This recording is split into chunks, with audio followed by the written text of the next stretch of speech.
What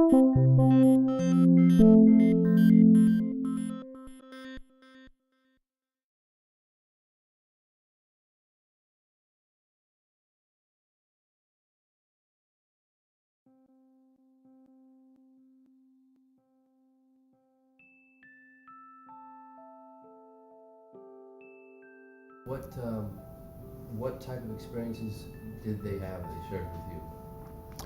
Well, there's a whole range of experiences as well. It's in the literature from military people who have had encounters in flight and been vectored to chase unidentified objects. People who have official positions whose job was to know about possible extraterrestrial visitation and to do something with it. People within government. And those are the more credible sources because they've had hands-on, first-hand experience with all of this.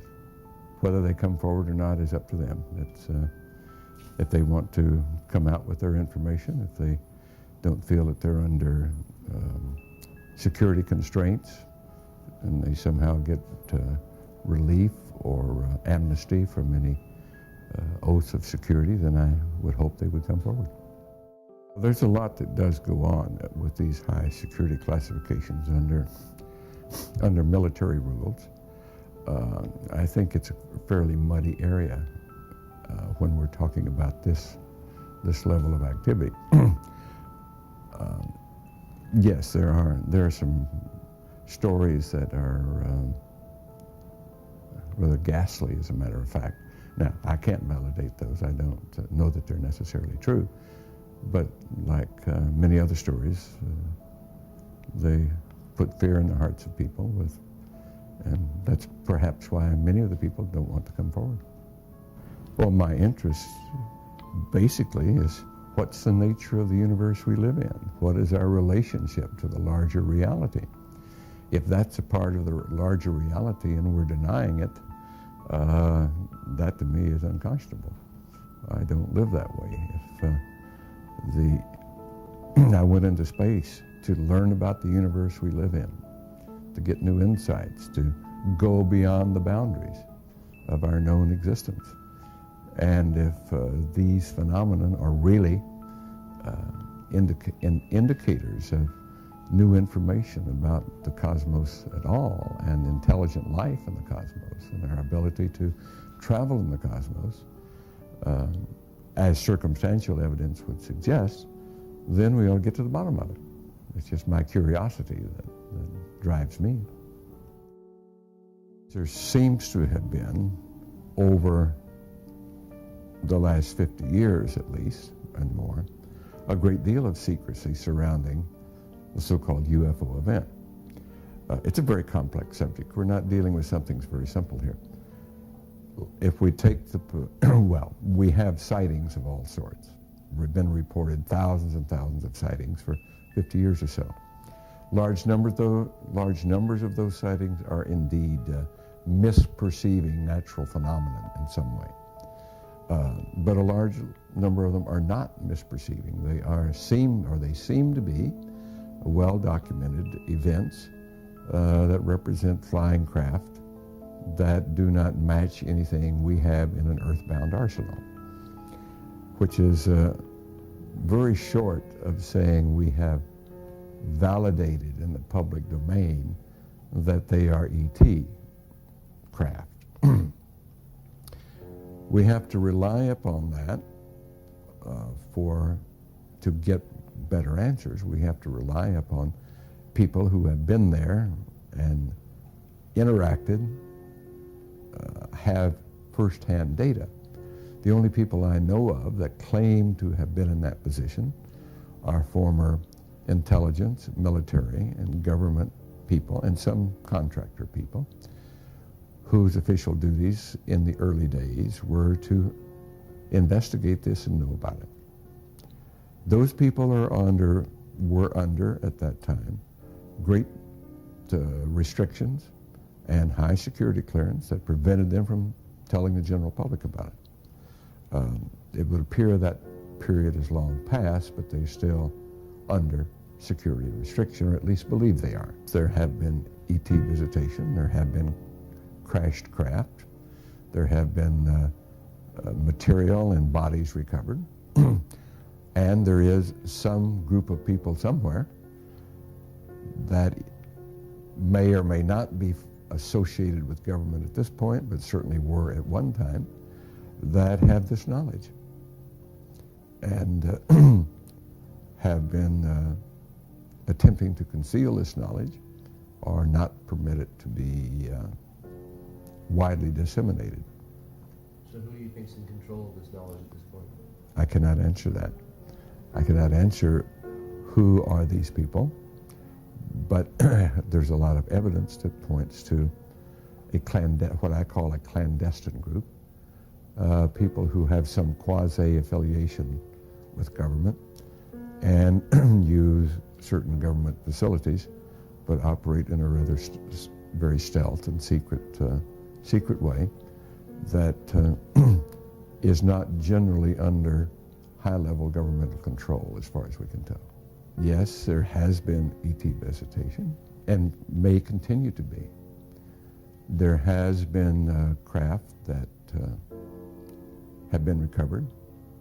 There has been a certain amount of reverse engineering that has allowed some of these craft or some components to be duplicated, and that there are humanoids from our planet, Earthlings, who are utilizing some of this equipment in certain ways, and that perhaps a large part of the activity that's classified as UFO activity, abductions and a whole host of this type of activity, may very well not be due to ET activity at all.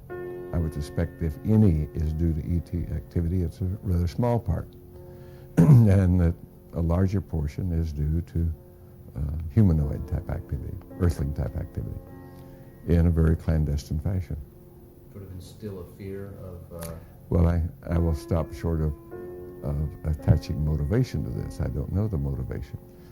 But if it's normal human motivation, it has to do with power and control and greed and money and so forth.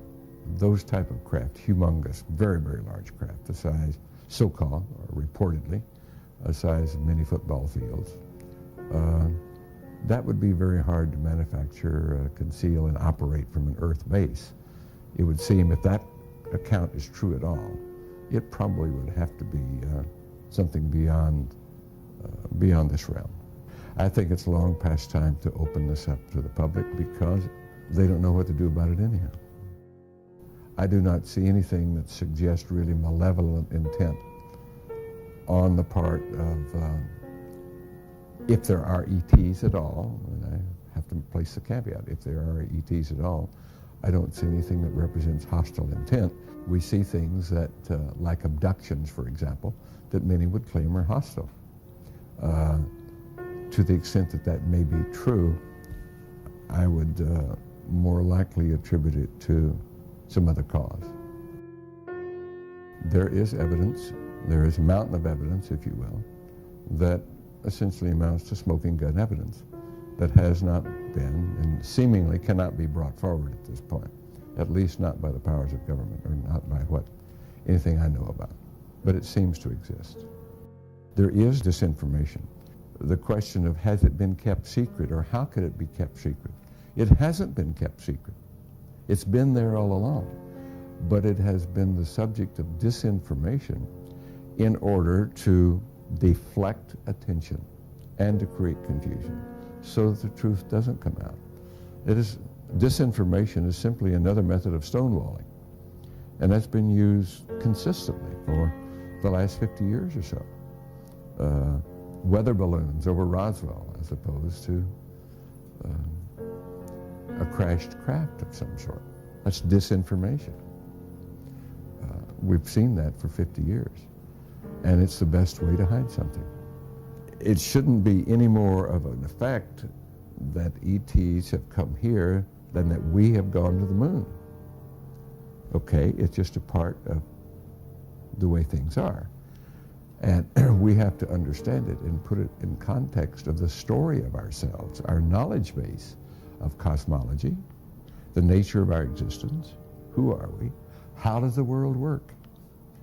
And of course that knowledge does change our understanding of how the world or the universe at large works, because until the current period, or until the last 30 years, it was conventional wisdom, both in science and theology. We're alone in the universe, the single repository of life anywhere in the known universe. Well, no one believes that anymore. That changes our concept of who we are and how we fit. And it's becoming very clear that the way we have conducted ourselves as stewards of life on planet Earth is wanting. We haven't been good stewards. We have environmental, global problems right now that are bringing civilization to a crisis. And people don't want to hear that, but it's slowly becoming obvious that that is true. So this knowledge of who we are, how we manage a planet, how we fit into the larger scheme of things is a very important question. Dr. Greer did indeed mount an initiative and did go to Washington, did speak with high-level government people, did present some of the witnesses that we've talked about there to give briefings, and has asked for congressional hearings on these matters. I attended and helped him with that. And I believe that's a very important effort, that we get congressional oversight of all of this. But so far that hasn't happened. We briefed certain members of Congress, some of their staff, some of the people from the White House. We talked with people in the Pentagon. And in general, it was well received, and some were quite amazed at what they heard, but so far it hasn't resulted in any great activity. Did this come to news? Was this news to a lot of their ears? To some people, yes. Others, not really so much. But I will say it led me to the belief that people in high-level government have very, very little, if any, information, valid information about this. Most have no more knowledge than the man in the street. Representatives from the intelligence section, they were out of the loop of the things we're talking about. Did that come to a concern to you? Oh yes, it's a very great concern. I have expressed this concern over and over.